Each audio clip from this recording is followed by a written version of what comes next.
إن الحمد لله نحمده ونستعينه ونستغفره ونعوذ بالله من شرور أنفسنا ومن سيئات أعمالنا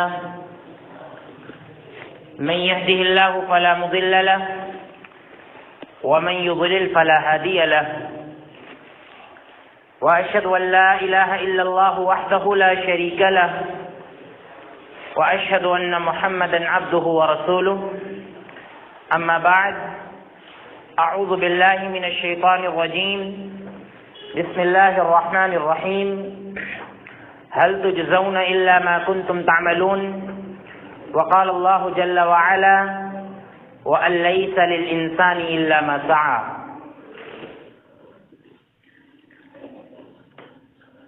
معزز اسلامی و دینی بھائیوں، پچھلے دو خطبات سے آپ کے سامنے مسلسل یہ باتیں چل رہی تھیں کہ کسی کے انتقال کے بعد اس کو کن چیزوں کا ثواب ملتا ہے اور مرنے والے کے بعد جو اس کے گھر والے ہوتے ہیں ان کو کیا کرنا چاہیے، کیا نہیں کرنا چاہیے. یہ باتیں آپ کو بتائی گئی تھیں.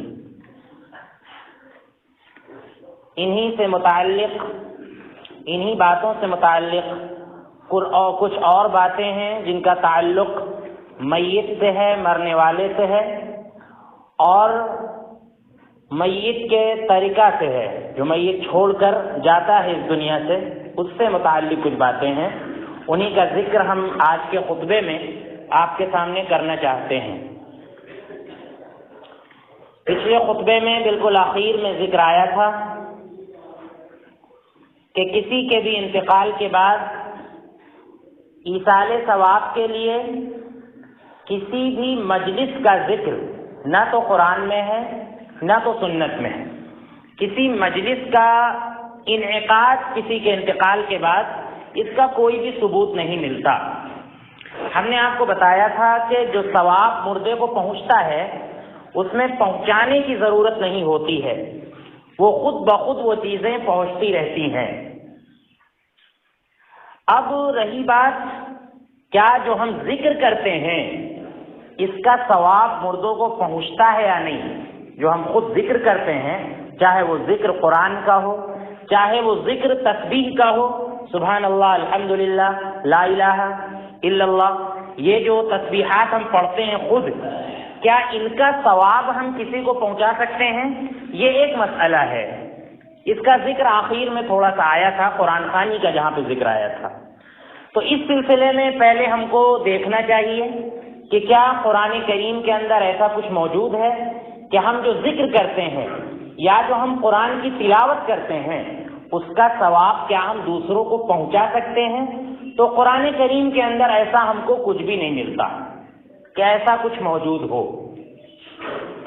اسی طرح سے جب ہم سنت میں جاتے ہیں، سنت کو کھنگالتے ہیں، تو ہم تو خود ہمارے اندر بھی اتنا علم نہیں ہے کہ ہم تمام سنتوں کو کھنگال سکیں، لیکن اہل علم جو بڑے بڑے علماء نے جب سنت کے اندر تفتیش کی، ان کو کھنگالا اور دیکھا کہ جو ہم قرآن پڑھتے ہیں یا جو ہم ذکر کرتے ہیں کیا اس کا ثواب ہم کسی کو پہنچا سکتے ہیں.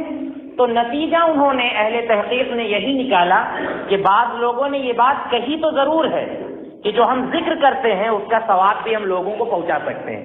یہ بات کہی ضرور ہے لوگوں نے، لیکن اس کی کوئی اصل نہیں ہے، اس کی کوئی دلیل نہیں ہے، کہیں سے کوئی دلیل نہیں ملتی. کہی ہے لوگوں نے اسی لیے لوگ کرتے ہیں، لیکن جب ہم جائیں گے تحقیق میں جائیں گے اور دیکھیں گے کیا قرآن کریم سے اس کا ثبوت ہم کو ملتا ہے، کیا سنت سے ہم کو اس کا ثبوت ملتا ہے، صحیح سنت سے، تو صحیح سنت سے یا کسی بھی صحیح حدیث سے اس کا ثبوت ہم کو نہیں ملتا ہے کہ ہم اپنے کیے ہوئے ذکر کا ثواب ہم کسی کو پہنچا دیں. مثال کے طور پر قرآن کریم کی ہم تلاوت جو کرتے ہیں اس پہ اللہ کے نبی صلی اللہ علیہ وسلم نے فرمایا کہ من قرأ حرفا من کتاب اللہ فلہ حسنہ، جس نے قرآن کریم کا ایک حرف پڑھا اس کو ایک نیکی ملتی ہے. والحسنۃ عشر امثالها، اور جس نے اور ایک نیکی یہ 10 کے برابر ہے، ایک نیکی یہ 10 کے برابر ہے۔ آگے اللہ کے نبی صلی اللہ علیہ وسلم نے فرمایا کہ میں یہ نہیں کہتا کہ الف لام میم حرفن، کہ الف لام میم صرف ایک حرف ہے، بل الف حرفن ولام حرفن ومیم حرفن، بلکہ الف ایک حرف ہے، لام ایک حرف ہے، میم ایک حرف ہے، یعنی جس نے الف لام میم کہا اس کو 3 نیکیاں ملی، اور یہ 3 نیکیاں 30 کے برابر ہیں۔ یعنی الف لام میم جس نے پڑھا قرآن کریم کو کھول کر یا نماز کے اندر یا ایسے بھی، تو اس کو 30 نیکیاں ملی، تو 30 نیکیاں وہ اس کو خود کو ملی۔ اب کیا وہ اس کو ہدیہ کر سکتا ہے کسی کو، یا مرنے والے کو بھیج سکتا ہے؟ تو اس کا ذکر ہم کو نہیں ملتا ہے۔ یہ بات ہم کو ذہن میں رکھ لینی چاہیے۔ صدقہ اور خیرات جو ہم کرتے ہیں اس کا ذکر آ چکا ہے، کس انداز سے مردے کو ثواب ملتا ہے اس کا ذکر آپ کے سامنے پچھلے خطبے میں تفصیل سے آ چکا ہے کہ صدقہ اور خیرات جو ہم کرتے ہیں مردے کی طرف سے اس کا ثواب اس کو ملتا ہے، کب ملتا ہے، کیوں ملتا ہے، اس کا ذکر آپ کے سامنے آ چکا ہے۔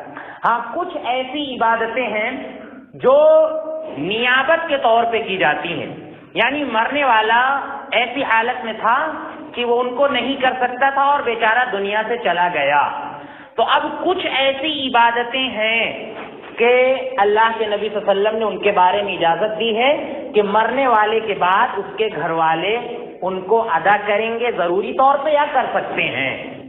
مثال کے طور پر اللہ کے نبی صلی اللہ علیہ وسلم کے پاس ایک عورت آئی اور اس نے آ کر کہا کہ اے نبی صلی اللہ علیہ وسلم، ان فریضۃ الحج ادرکت ابی شیخا کبیرا، کہ میرے والد پر حج ایسے وقت پر فرض ہوا ہے کہ وہ بہت بوڑھے ہو چکے ہیں، لا یثبت علی راحلتہ، وہ اپنی سواری پر بیٹھ بھی نہیں سکتے ہیں، تو جب وہ مکہ تک جا ہی نہیں سکتے ہیں، سواری پر بیٹھ نہیں سکتے ہیں، تو اے نبی صلی اللہ علیہ وسلم اب وہ حج کیسے کر سکتے ہیں؟ تو اس عورت نے کہا کہ کیا میں اپنے والد کی طرف سے میں حج کر سکتی ہوں جو ان پہ رہ گیا ہے؟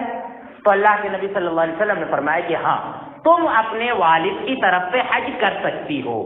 تو یہ نیابت ہے، یعنی والد نہیں کر پا رہے ہیں یا مر کر چلے گئے ہیں، نہیں کر سکے تھے حج، لہذا اللہ کے نبی صلی اللہ علیہ وسلم نے اجازت دی ہے کہ اس کی طرف سے حج کرو، حج کرو۔ ایسے حدیث کے اندر بھی موجود ہے، حجۃ الوداع کے موقع پر اللہ کے نبی صلی اللہ علیہ وسلم نے ایک شخص کو سنا کہ وہ جو ہے تلبیہ پکار رہا ہے، لبیک عن شبرما، لبیک عن شبرما، وہ کہہ رہا ہے کہ میں شبرما کی طرف سے حج کر رہا ہوں، اے اللہ میں شبرما کی طرف سے حاضر ہوں۔ تو اللہ کے نبی صلی اللہ علیہ وسلم نے پوچھا کہ من شبرما، یہ شبرما کون ہے؟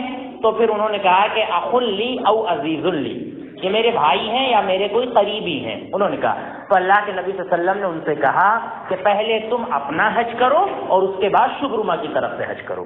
تو اس سے بھی پتہ چلتا ہے کہ حج میں نیابت جائز ہے، نیابت کی جا سکتی ہے۔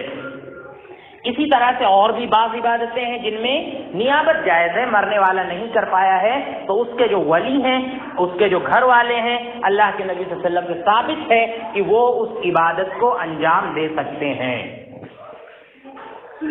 تو ایصال ثواب کے طور پر ہم نے آپ کو بتایا کہ کسی بھی مجلس کا اہتمام نہیں ہونا چاہیے۔ اس سلسلے میں آپ دیکھیے صحابہ کرام کے یہاں اتنی زیادہ سختی پائی جاتی تھی، اتنی زیادہ سختی پائی جاتی تھی کہ صحابی فرماتے ہیں کہ ہم کسی کے انتقال کے بعد میت کے گھر میں جمع ہونے کو، بھاری بھیڑ میں جمع ہونے کو ہم لوگ نوحہ سمجھتے تھے، ہم لوگ نوحہ سمجھتے تھے، اس کو جائز ہی نہیں سمجھتے تھے کہ مرنے والے کے گھر میں کھانا بنے، پھر سب لوگ جائیں وہاں پر بیٹھ کر کھائیں اور ایک بھاری بھیڑ ہو، مجمع ہو۔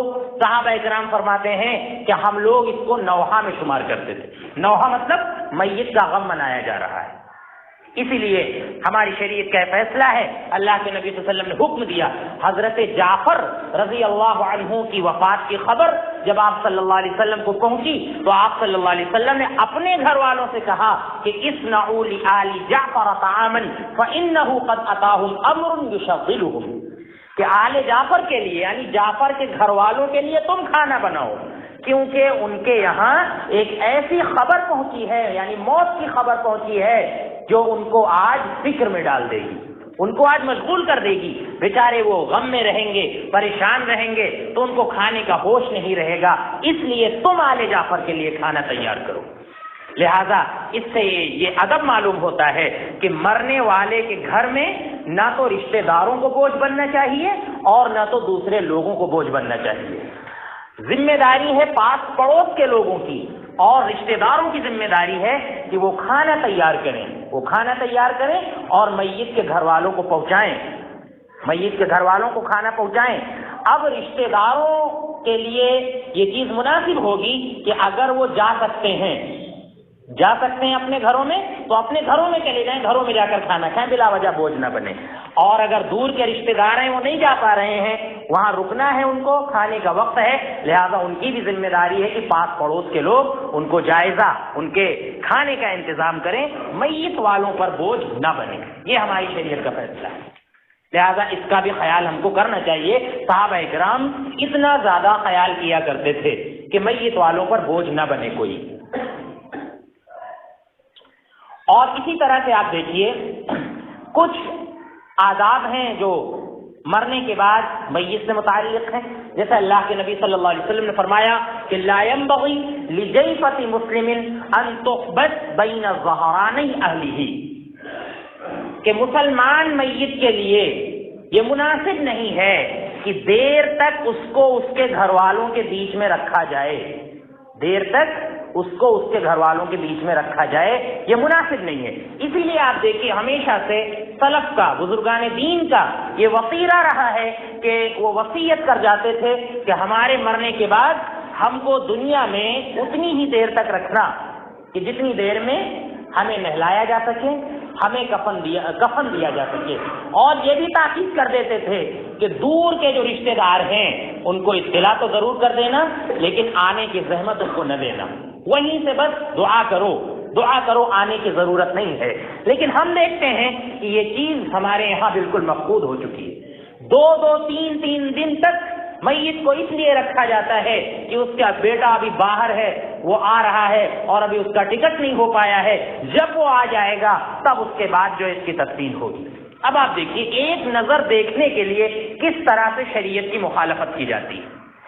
لہذا سمجھدار اگر لوگ ہوتے ہیں، چاہے وہ سگا بیٹا ہی کیوں نہ ہو، بیٹی ہی کیوں نہ ہو، وہ ضرور یہ کہہ دے گی کہ میرے والد یا میری والدہ کی تدفین کر دو اور ہم یہاں سے دعا کر رہے ہیں، انشاءاللہ بعد میں آ کر ہم تعزیت کر لیں گے۔ یہ سمجھداری ہے۔ سمجھداری یہ نہیں ہے کہ جب تک ہم نہ پہنچیں تب تک دفن مت کرنا ورنہ پھر خیریت نہیں ہوگی، بڑی دھمکیاں لوگوں کو ملتی ہیں، تو اس طرح کی بات بالکل مناسب نہیں ہے۔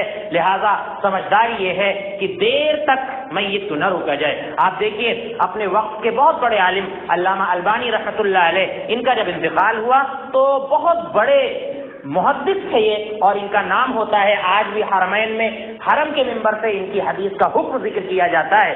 ان کا عالم یہ تھا، انہوں نے وصیت کی تھی کہ میرے مرنے کے بعد میرے بچوں کو بھی ہو سکے تو اطلاع مت دینا اور مجھ کو جلدی سے دفن کر دینا۔ لکھا ہوا ہم نے دیکھا ہے کہ 3 گھنٹے کے بعد ان کو دفن کر دیا، انتقال کے 3 گھنٹے کے بعد ان کی تدفین ہو گئی۔ تو اس طرح سے لوگ سختی سے اس بات پر عمل کرتے رہے ہیں، لیکن ہمارے یہاں سے یہ چیز مفقود ہوتی جا رہی ہے۔ لہذا اس چیز کو سمجھ لینا چاہیے کہ مرنے کے بعد اس کی بربادی نہ لگے اور شریعت کے خلاف کوئی کام نہ ہو۔ اب اسی طرح سے آپ دیکھیے میت کا انتقال ہو گیا، وہ مرنے والا اس دنیا سے چلا گیا، اب جو ہے اس کے ترکے کا مسئلہ ہوتا ہے۔ اب بہت سے حقوق ہیں جو اس کے ترکے سے متعلق ہوتے ہیں۔ ایسا نہیں ہے کہ مرنے والا اس دنیا سے چلا گیا اب جو ہے فوراً ہم اس کی وراثت پر ٹوٹ پڑیں اور بچوں میں بچیوں میں وہ مال اس کا تقسیم ہونے لگے۔ ہماری شریعت نے حقوق بتلائے ہیں کہ جب انسان اس دنیا سے چلا گیا ہے تو جو اس کا مال ہے، اس کی پراپرٹی ہے، اس سے کچھ حقوق لاحق ہوتے ہیں، ان حقوق کی ادائیگی کرنا وراثت بٹنے سے پہلے یہ ضروری ہے۔ ان میں سب سے پہلا حق یہ ہے کہ میت کی تجہیز و تقسیم، یہ میت کا حق ہے، اس کو مناسب کفن دینا، اعتدال کے ساتھ معتدل کفن دینا، نہ تو بہت مہنگا ہو اور نہ تو بہت سستا اور گھٹیا ہو، کفن دینا یہ ضروری ہے، یہ ہم سب سمجھتے ہیں۔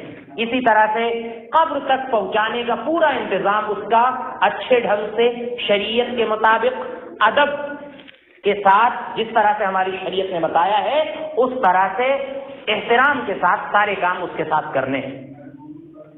یہ حق ہے میت کا۔ اور اس میں ہم دیکھیں کہ کوئی بھی غیر شرعی کام نہ ہو۔ بڑا افسوس ہوتا ہے کہ ہمارے یہاں جنازے کی شبیہ کو بالکل بعض لوگوں نے غیر مسلموں کی طرح بنا دیا ہے۔ اب آپ دیکھیے بعض جگہ یہ رواج بالکل عام ہوتا جا رہا ہے کہ میت کے اوپر پھول ڈالے جاتے ہیں، میت کے اوپر پھول ڈالے جاتے ہیں۔ پہلے تو اس کے کفن پر پھول ڈالے جاتے ہیں اور پھر اس کے بعد جب دفنا دیا جاتا ہے تو اس کی قبر کے اوپر پھول ڈالے جاتے ہیں۔ کتنا غلط طریقہ ہے میرے بھائیوں، یہ غیر مسلموں کا طریقہ ہے۔ ہمارے یہاں میت کے طریقے میں اور غیر مسلموں کے طریقے میں کیا فرق رہ جائے گا اگر ہم یہ سارے کام کریں گے؟ بہت ہی غلط طریقہ ہے، اس کو ختم کرنا چاہیے۔ ہماری شریعت نے بڑا ہی اچھا کفن دفن کا بڑا ہی اچھا نرالا اور اچھوتا طریقہ بتلایا ہے جو کسی مذہب اور کسی دھرم میں ہم کو نہیں ملتا ہے۔ لہذا اسی طریقے کے مطابق ہمیں میت کو قبر تک پہنچانا چاہیے۔ ہماری قبر سب سے ہٹ کے ہو اور اسی طرح سے ہو جس طرح سے ہماری شریعت نے بتلایا ہے، اور قبر کے اندر بھی کوئی غیر شرعی کام نہ ہو۔ یہ باتیں ہم آپ کو بتلا چکے ہیں کہ قبر کے متعلق کون کون سے غیر شرعی کام ہوتے ہیں۔ آپ دیکھیے قبر کے اندر ہمارے یہاں جو عہد نامہ، آمد نامہ، یہ ساری چیزیں رکھی جاتی ہیں۔ یہ سمجھ لیجئے شریعت کے ساتھ فریب ہے، نبی صلی اللہ علیہ وسلم کی شریعت کے ساتھ فریب ہے۔ انسان اس دنیا سے چلا گیا ہے، کتنی غلط بات ہے، کتنی غلط سوچ ہے کہ اس کے قبر میں تاک کھود کر ایک عہد نامہ رکھا جائے، اس کے بارے میں یہ عقیدہ رکھا جاتا ہے کہ اس سے جو ہے سوال و جواب میں آسانی ہوگی، منکر نکیر جو فرشتے آئیں گے وہ اس عہد نامہ کو لے کر پڑھیں گے اور پھر سوال کرنے میں نرمی کریں گے۔ یہ کتنی غلط بات ہے، کتنی گھٹیا بات ہے۔ تو اس طرح کی باتیں ہماری شریعت میں بالکل نہیں ہونی چاہیے۔ لہذا ایک حق جو میت کا ہے وہ تجہیز و تکفین کا ہے کہ میت کی تجہیز و تکفین ہوگی اور اس میں جو بھی اجرت لگے گی وہ سب جو ہے میت کے ترکے سے دی جائے گی، اور اس کے بعد جو ہے اور بھی بہت سے حقوق ہیں۔ ایک بہت بڑا حق آپ دیکھیے قرآن کریم کی آیتوں میں جہاں بھی وراثت کی تقسیم کا ذکر ہے اس سے پہلے وصیت کا ذکر ہے اور قرض کا ذکر ہے۔ وصیت مطلب مرنے والا کوئی وصیت کر کے گیا ہے تو اس کی وصیت پر عمل کرنا ضروری ہوگا۔ ایک ایسی وصیت ہوتی ہے جو ضروری ہوتی ہے، ایک ایسی وصیت ہوتی ہے جو ضروری نہیں ہوتی۔ ایک ایسی وصیت ہے جو ضروری ہے۔ ضروری کون سی وصیت ہے؟ اس کا قرض تھا اور وہ وصیت کر کے گیا ہے، کہیں لکھ کر گیا ہے یا اپنے بچوں سے کہہ کر گیا ہے، تو پہلے اس کے مال میں سے، اس کے ترکے میں سے قرض کی ادائیگی کی جائے گی۔ اب آپ دیکھیے اگر قرض کی ادائیگی میں پورا اس کا مال ختم ہو گیا تو وارثوں کو کچھ بھی نہیں ملے گا، وارثوں کو کچھ بھی نہیں ملے گا۔ یہ نہ سوچیں کہ مرنے والا جو کچھ چھوڑ کر گیا ہے سب وارثوں کا، بلکہ نہیں، اس سے پہلے کچھ حقوق ہیں، قرض کی ادائیگی کی جائے گی۔ اب اسی طرح سے زکوٰۃ رہ گئی تھی، یہ بھی اللہ کا قرض ہے۔ اللہ کے نبی صلی اللہ علیہ وسلم نے فرمایا کہ دین اللہ احق و یقضی، اللہ کا حق اس بات کا زیادہ حق، اللہ کا قرض اس بات کا زیادہ حق رکھتا ہے کہ اس کی ادائیگی کی جائے۔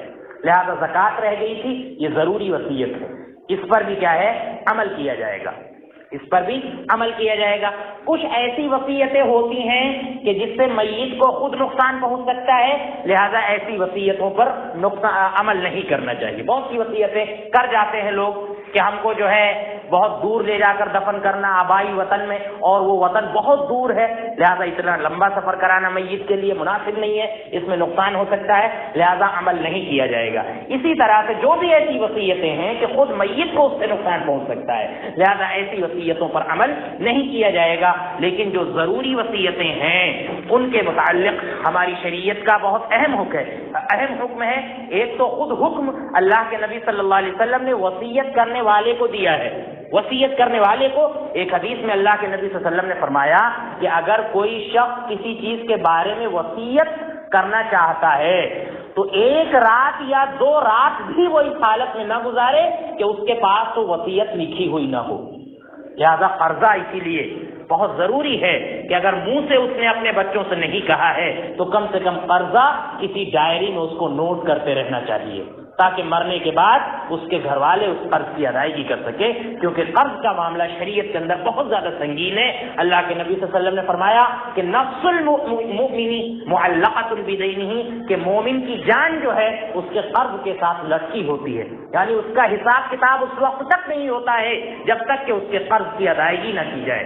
وہ خود ادا کر دے، اس دنیا کے اندر جب تک زندہ تھا چاہیے کہ وہ خود ادا کر دیتا، اور اگر وہ ادا نہیں کر پایا ہے لہذا اس کو کہیں لکھ کر جانا چاہیے یا اپنے گھر والوں کو وصیت کر دینی چاہیے کہ ہمارا اتنا اتنا قرض ہے، اس کو ادا کر دینا تم مرنے کے بعد۔ لہذا شروع میں دیکھیے آپ معاملہ یہ تھا کہ اللہ کے نبی صلی اللہ علیہ وسلم جنازے کی نماز نہیں پڑھایا کرتے، شروع میں پوچھتے اللہ کے نبی صلی اللہ علیہ وسلم کہ اس کے ذمے کوئی قرض ہے یا نہیں، تو اگر یہ آتا ہے جواب کہ ہاں اس کے ذمے قرض ہے، اللہ کے نبی صلی اللہ علیہ وسلم اس وقت تک نماز نہیں پڑھاتے تھے جب تک اس کے قرض کی ذمہ داری کوئی لے نہیں لیتا تھا۔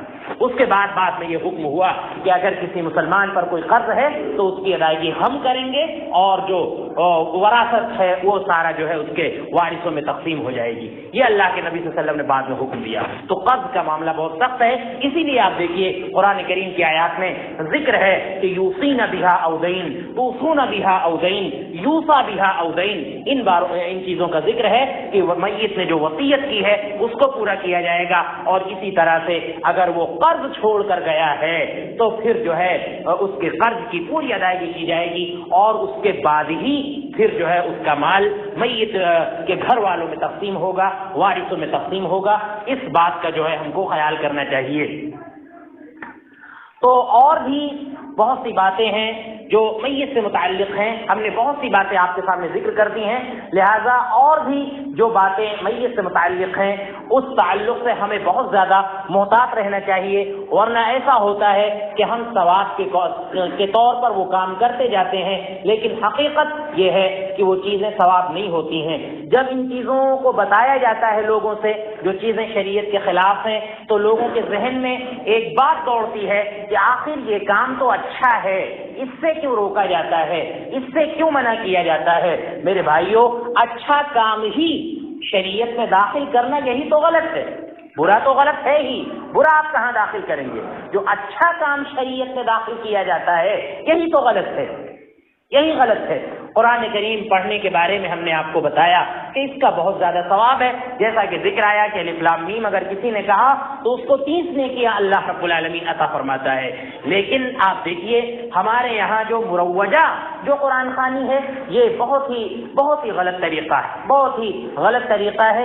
ہم خود دیکھیے قرآن کریم جب پڑھا جاتا تھا، قرآن خوانی میں شریک ہوا کرتے تھے، وہاں پر اتنے گھپلے ہوتے ہیں کہ لڑکے جو قرآن کریم پڑھتے ہیں پاؤ پارا چھوڑ دیتے ہیں، 20 سے پاؤ پارا چھوڑ کر آگے چلے جاتے ہیں، اور کسی کے بارے میں کہا جاتا ہے کہ 2 پارے ہمارے ذمہ ہیں، ہم ان کو پڑھ دیں گے اور ان کا ثواب جو ہے مرنے والے کو پہنچا دیں گے۔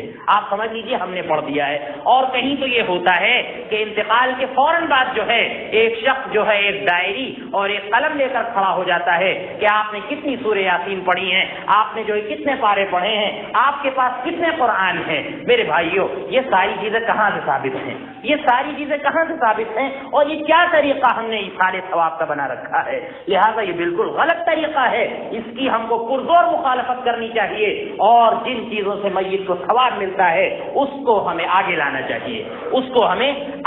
چاہیے، تبھی جا کر ہم صحیح طور پر میت کے لیے ثواب کا کوئی کام کر سکتے ہیں، ورنہ ان طریقوں سے میت کو ثواب ملنے والا نہیں ہے۔ اسی طرح سے اور بھی جو کام مرنے کے بعد کیے جاتے ہیں ان سے ہم کو بچنا چاہیے۔ آپ دیکھیں سب سے زیادہ جو بری گت لوگ لگاتے ہیں مرنے کے بعد کسی کے، وہ قرآن کریم ہی کی لگاتے ہیں۔ آپ دیکھیں قرآن کریم کے بارے میں اللہ رب العالمین فرماتا ہے کہ شہر رمضان الذی انزل فیہ القرآن ھدی للناس وبینات من الھدی والقرآن، یہ رمضان کا وہ مہینہ ہے جس میں اللہ رب العالمین نے قرآن کریم کو نازل کیا ہے، لہذا اس قرآن کریم کے اندر ھدی للناس لوگوں کے لیے ہدایت ہے، وبینات من الھدی والفرقان، اور اس کے اندر ہدایت کی دلیلیں ہیں. حق اور باطل کے درمیان فرق کرنے کی قرآن کریم کے اندر دلیلیں موجود ہیں. آپ دیکھیے ہم میں سے کون شخص ہے جو قرآن کریم پڑھ کر اس کے ذریعے سے ہدایت حاصل کرنا چاہتا ہے. قرآن کریم پڑھ کر آپ اس کے ذریعے سے ہدایت حاصل کرنے کی کوشش کریں گے انشاءاللہ. یہ سارے کام ہم جو شریعت کے نام پر کرتے ہیں ہمیں ساری باتیں سمجھ میں آ جائیں گی کہ شریعت کے نام پر جو باتیں ہم کو بتائی جاتی ہیں ان چیزوں کا ذکر ہم کو قرآن کریم کے اندر بالکل نہیں ملتا ہے. بالکل قرآن کریم کے اندر نہیں ملتا ہے. حق اور باطل کے درمیان اللہ رب العالمین فرماتا ہے فرق کرنے کی دلیلیں اسی قرآن کریم کے اندر موجود ہیں. لیکن کس نے حق اور باطل کے درمیان فرق کرنے کی دلیلیں اس قرآن کریم سے لی ہیں؟ اس قرآن کریم سے کس نے یہ دلیلیں اخذ کی ہیں؟ کوئی اخذ نہیں کرتا ہے. جو قرآن کریم کا اصل مقصد تھا اس کو لوگوں نے بھلا دیا اور قرآن کریم کو لے کر نہ جانے کون کون سے کام اور الٹے سیدھے کام لوگ قرآن کریم کے نام پر کرنے لگے. لہذا ان چیزوں سے ہم کو بچنا چاہیے، پرہیز کرنا چاہیے. تو آج کے خطبے کا نچوڑ یہ نکلا کہ میت سے متعلق بہت سی چیزیں ہیں جن کو ہمیں کرنا چاہیے اور بہت سی چیزیں جو آج معاشرے میں ہو رہی ہیں ان کو ہمیں چھوڑ دینا چاہیے. میت کے انتقال کے بعد کوئی بھی مجلس ایصال ثواب کے نام پر ہماری شریعت کے اندر نہیں ہے. اس کا ہم کو خیال کرنا چاہیے. یہ پہلی بات. دوسری بات یہ ہے کہ میت کے ذمے بعض عبادتیں اگر رہ گئی ہیں ہماری شریعت کا یہ حکم ہے کہ ان کو بعد میں انجام دیا جا سکتا ہے نیابت کے طور پہ. ہم نے اس میں مثال کے طور پر ذکر کیا حج کا کہ حج کے تعلق سے اللہ کے نبی صلی اللہ علیہ وسلم کا حکم ہے. اس عورت سے کہا تھا جس نے آ کر کہا تھا کہ نبی صلی اللہ علیہ وسلم میرے والد بوڑھے ہو چکے ہیں اور وہ حج کرنے کی طاقت نہیں رکھتے ہیں تو کیا میں حج کر سکتی ہوں؟ تو آپ صلی اللہ علیہ وسلم نے ان کو اجازت دی تھی کہ ہاں تم حج کر سکتی ہو اپنے والد کی طرف سے. اللہ رب العالمین ان کو ثواب دے دے گا جو ان کے ذمہ رہ گیا تھا. یہ ہم کو کر لینا چاہیے. اسی طرح سے آپ کے سامنے ذکر ہوا کہ میت کو قبر تک پہنچانے میں ہم کو جلدی کرنی چاہیے. بہت دیر تک اللہ کے نبی صلی اللہ علیہ وسلم نے فرمایا کہ میت کو گھر میں نہیں روکنا چاہیے. اس سے ہماری شریعت نے منع کیا ہے. لہذا دور دراز کے جو لوگ ہیں ان کو سمجھا دینا چاہیے کہ آپ تم اپنے والد، اپنی والدہ یا اپنے بھائی یا اپنی بہن کے لیے بس دعا کرو، آنے کی ضرورت نہیں ہے اور باقی تعزیت بعد میں ہوتی رہے گی. اسی طرح سے آپ کے سامنے ذکر ہوا کہ مرنے والا جو ہے اس کے گھر والوں کے کھانے کی ذمہ داری یہ پاس پڑوس کی ہے، رشتہ داروں کی ہے اور اس کے گھر میں بھی اگر کوئی رشتہ دار رک رہا ہے تو اس کی ذمہ داری بھی دوسرے لوگوں کی ہے کیونکہ ان کے یہاں غم کا پہاڑ ٹوٹا ہوتا ہے. لہذا کھانا بنانا اور پھر کھانا یہ ان کے لیے بہت مشکل کام ہوتا ہے. لہذا اس کا ہم کو خیال کرنا چاہیے. آپ کے سامنے یہ بھی ذکر ہوا کہ قرآن کریم پڑھنے کا ثواب ہم کسی کو ٹرانسفر نہیں کر سکتے، کسی کو بھیج نہیں سکتے. قرآن کریم پڑھنے کا ثواب پڑھنے والے کو خود ملے گا. ہاں ایک بات ہم نے پچھلے خطبے میں ذکر کی تھی کہ اگر بیٹا کوئی بھی نیک کام کر رہا ہے تو اس کا ثواب والد کو ملے گا. کیوں؟ کیونکہ بیٹا جو ہے باپ کی کمائی ہوتا ہے. باپ کی کمائی ہوتا ہے. کوئی بھی نیک کام کرے، چاہے وہ قرآن کریم پڑھے، چاہے وہ نماز پڑھے، کیونکہ باپ ذریعہ بنا ہے نیک بنانے کا. اس لیے بیٹا کوئی بھی نیک کام کرے گا، چاہے وہ قرآن کریم پڑھے، نیک کام کر رہا ہے تو باپ کو ثواب ملے گا. لہذا یہ بات ہم کو سمجھ لینی چاہیے. اور اس کے بعد آپ کے سامنے ذکر ہوا کہ یہ جو ہمارے یہاں جو غلط طریقے رائج ہیں، قرآن خوانی کے نام پر ہمارے یہاں جو طریقے رائج ہیں، جو مجلسیں منعقد کی جاتی ہیں دوسرے دن یا تیسرے دن یا 40ویں دن یا 6 مہینے پہ یا سال میں، یہ مجلسیں ہمارے یہاں بالکل ان کا ذکر ہماری شریعت میں بالکل نہیں ملتا ہے. اسی طرح پچھلے خطبے میں آپ کے سامنے ذکر ہوا کہ شادی بیاہ کی طرح جو ہمارے یہاں کسی کے مرنے کے بعد پارٹیاں ہوتی ہیں، دعوتیں دی جاتی ہیں، ان کا بھی ذکر ہماری شریعت کے اندر بالکل نہیں ہے. اس کے ساتھ ساتھ آپ کو یہ بھی بتایا گیا تھا کہ کھلانے کا ثواب ملتا ہے.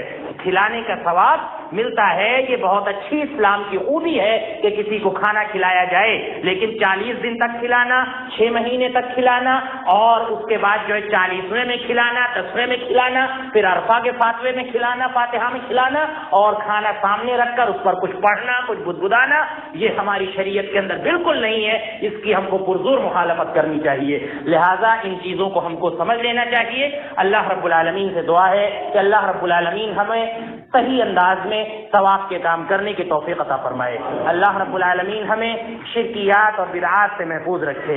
اللہ رب العالمین ہمیں ثواب کے صحیح طریقوں کو سمجھنے کی توفیق عطا فرمائے۔ اللہ رب العالمین ہمیں زیادہ سے زیادہ اپنی عبادت کرنے کی توفیق عطا فرمائے۔ اللہ رب العالمین ہمیں رسوم و رواج سے محفوظ فرمائے۔ اے اللہ جو بیمار ہیں انہیں شفاء کاملہ عطا فرما۔ اے اللہ جو وبائی بیماری میں گرفتار ہے اللہ انہیں بھی شفاء کاملہ عاجلہ عطا فرما۔